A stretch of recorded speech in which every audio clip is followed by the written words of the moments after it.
Welcome to the Let's Eat Grandma Career Warrior Podcast. Hillary, I would love it if we can dive into this should monster, as I believe we've called it in our past episode or in our past conversation. Mm-hmm. So what exactly Yep. is the should monster, and how have you seen it show up in the workplace? Oh my goodness. Yeah, the should monster is one of my most favorite characters in my life.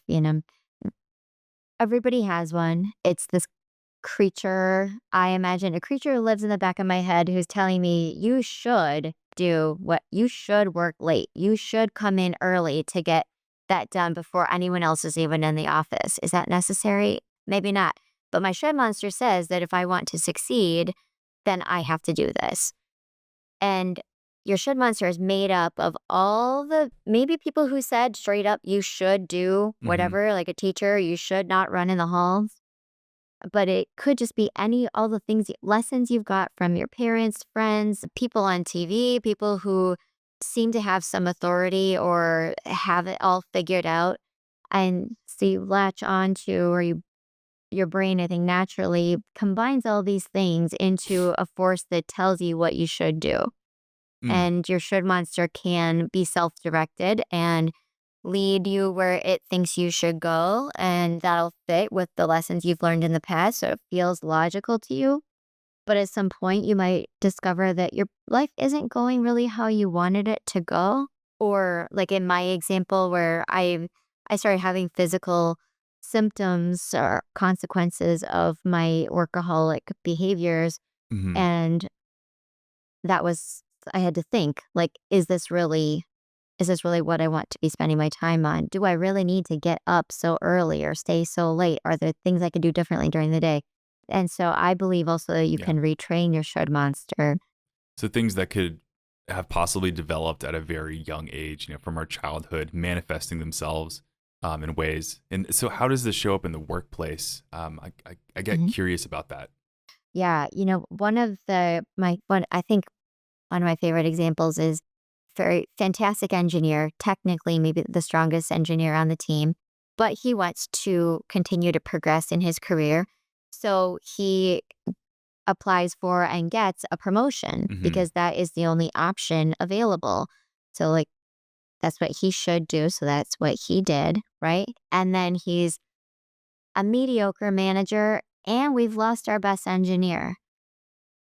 So this is actually from one of my HR jobs where I came into the group after all of this had happened, and the manager had been in place for, oh my goodness, at that point, like 10 or 15 years. And at this point, though, we had also kind of like, he was a decent engineer on the team, but what he really wanted to be was a manager. And so he could have taken it as a should that he should progress in the engineer roles because that's where he was, but he wanted to be a manager. And so what he turned his should into, I should take leadership classes, I should get a management mentor, I should do so I would say he used his should monster to accomplish what he really wanted.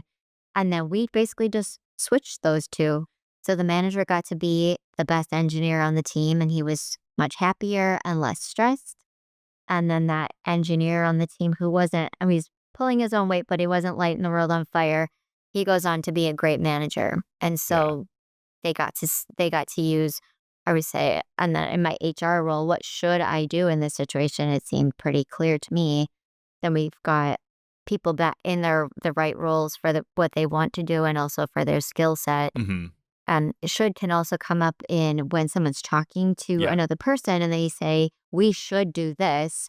We should have a buddy system for all new hires. Team meeting example here.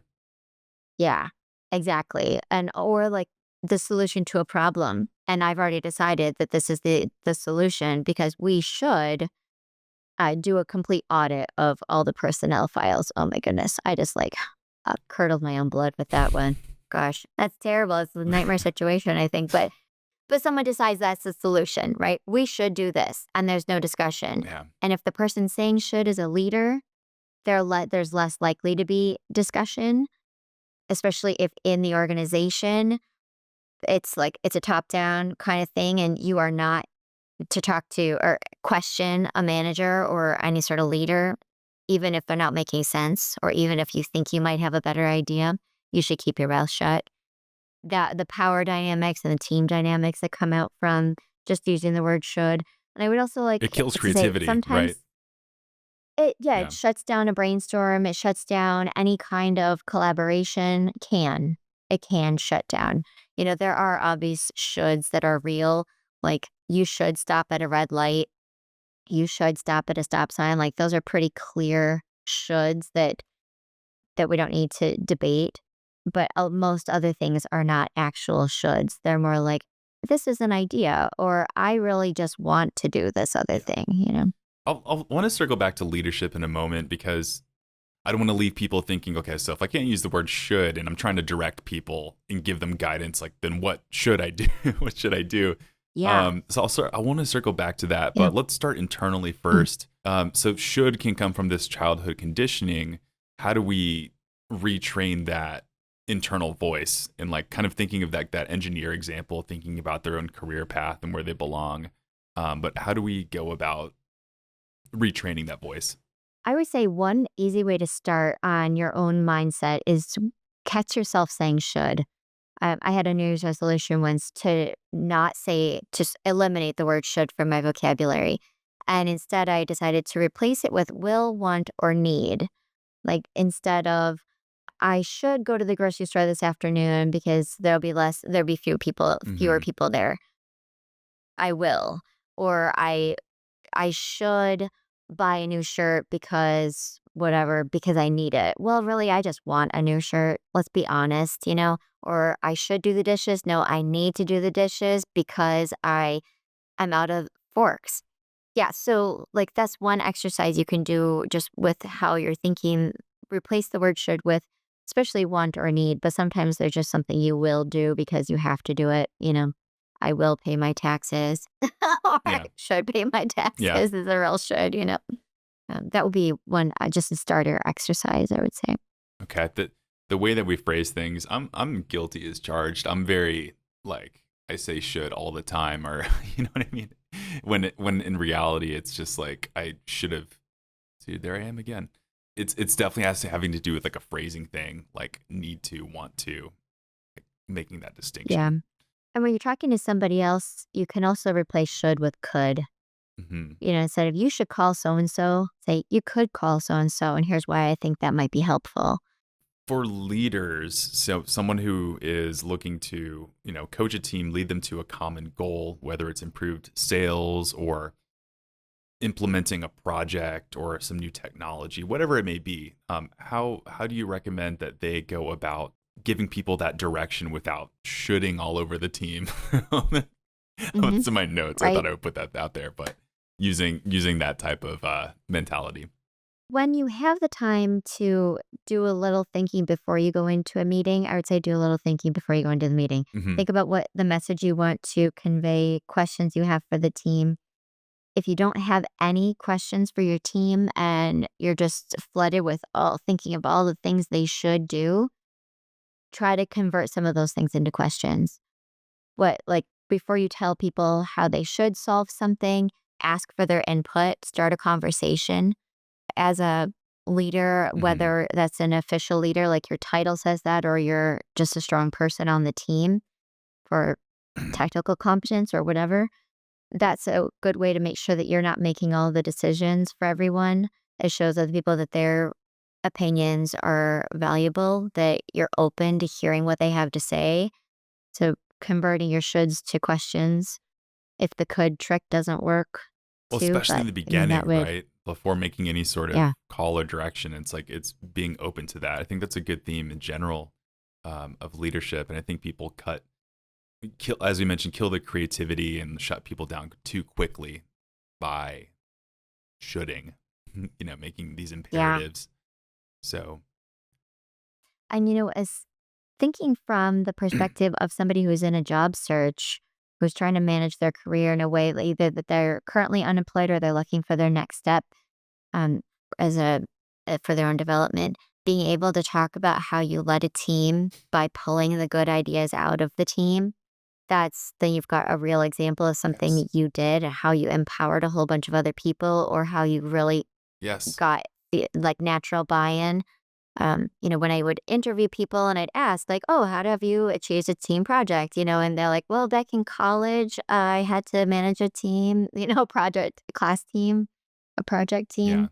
Yeah, so I think that can be a good way to also build relationships at work and build Agreed. trust with people. Pull that story out in an interview too. I mean, that's great leadership right Y- there. Yeah, Yeah, that is great. absolutely. Yeah. So there's probably a CEO out there who is listening to this podcast saying, okay, great. My mind is opened a little bit, but there are definitely moments when our team should and needs to do that. I'm trying to save people from, getting laid off now, or I have to boost revenues right now, or I have to, they don't have to be a CEO to say these types of things, but people who have to take that sort of direct action there. So where is the line between input and openness and accountability, like good open leadership with should, like directives, we have to do this here. I think it'd be great if you can give like a real world example. Yeah, gosh, I mean, I hate to say I've been part of laying off, 1,572 people over the course of my career. And there are a Wow. lot of decisions that come before, like, oh gosh, things are so terrible that I can't possibly take input. Yeah. But I agree. Also, I worked for an organization where our headquarters was in a place where consensus building was the foundation of like everything, and as Americans, we're like, who's responsible? Where does, we live with the buck stops here, whereas they wanted to like, let's talk about it and everyone should come to an agreement. So Mhm. there's a line for all of these things. And I would say that sometimes there are urgent things that have to be settled right now. And sometimes, especially as maybe the most senior or most experienced person in the organization, you are the best person to think about, to make a recommendation or to tell people, or the team wants someone to tell them what to do or to be the final word on a tiebreaker, even, lower stakes, but you've got to decide and the group is kind of split. So you're chosen as the tiebreaker. And it is just a judgment call in a situation where you feel like we've got to make this decision right now and there isn't time for discussion. I would say look for ways that somebody could still at least participate in it.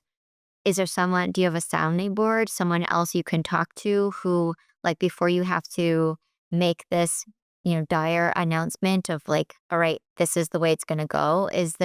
Who do you trust? And whether that's Yeah. somebody in the organization or you have a mentor who's outside the organization, can you take 10 minutes to talk with somebody about what's going on and why this is going to be your recommendation? Because sometimes when the stakes are high and the urgency is high, we get caught in, and we're like, we can't see Hmm. all the perspectives we need to see. And that happens to everyone, because we're just human. Yeah. That's it. It's not because you're a bad person or you didn't do your homework or something. So I would say find somebody you can trust, somebody you trust who you could talk to if it's like it's a really tight timeline. Otherwise, look for ways people can participate so that they have some skin in the game, but also so that they realize that you still trust them. Like you're telling them, we have to do it this way. But I still value your work and your input. So, Hillary, you've been an awesome guest, and thank you so much for coming back. I just want to ask, just as a final sort of wrap up question here. So, for the folks who have that should monster, Mm. folks who feel like their should is doing more negative things in their lives. And we may have people who are struggling listening to this podcast, and I try my best to lift those people up as much as possible. But what if somebody's wrestling with their inner voice saying, I should be further ahead in my career, I should be further ahead? What's one way of quieting that internal voice and make more of a powerful monster, or more of a positive monster? Yeah. Retrain that monster, take you where Yeah. you want to go. Yeah, I would say that an important first step is to find out what exactly that should means. I Mhm. should be further in my career because someone I graduated with same degree, same year and everything, and they're further along than I am. what does further along mean? So get clear on that, because that could also become just like the 10 steps or the 5 steps that you need to get your life on track for where you want it to be. It could also help you discover that, you know what? Yeah, that person, like I definitely have peers from college who are like directors of HR and VPs of HR. And I'm like, wow, but they partied all the time. And how come I've never, I'm not Like in Eddie that. Murphy I said, feel like party they're all the further time. along Yeah. than I am. Yeah. Right. That's how they did it. No, I'm kidding. So I think discover it, like, do I really want that path? Like, maybe I'm further ahead in other ways that are actually more important to me. Maybe I've got, so like, what exactly does that mean? Do you really want that? And if you decide that, yeah, I really do want to be the vice president of engineering at my company, then my suggestion would be to pull apart your should monster. Where is it helping you? Where is it not helping you? Like, for example, my should monster used to just be like, just work all the time. I had nothing else in my life. I had been married before. My career kind of cost me my marriage. It cost me other relationships. I kept in touch with only the friends who kept in touch with me. I had really nothing else, and I thought that that was okay because I really did love my job. Like, there are parts of HR that I would love to get back into corporate HR just to, to work with a leader to develop their team. Yeah. I just love that kind of stuff. But it wasn't the only thing I wanted to do. And when, the physical symptoms really, like, pay attention to your whole life. Do you not, if you don't have any friends and you don't have any hobbies, all you do is work, eat, and sleep, that's it, then, that's your should monster is leading you astray. Mm. Pull that apart and figure out how is it helping you? How is it not helping you? What small changes could you make right now that would be helpful, whether that's just taking more an actual lunch break, or it's developing a hobby that expands your network of, like, join a country club and you're golfing every Saturday and you meet a whole bunch of new people who help you in ways you couldn't have imagined, and vice versa, that you're able to give back in that way too. I mean, yeah, so There are 30 possible resume mistakes stopping you from landing interviews. And please, whatever you do, don't submit your resume to another bot who won't listen.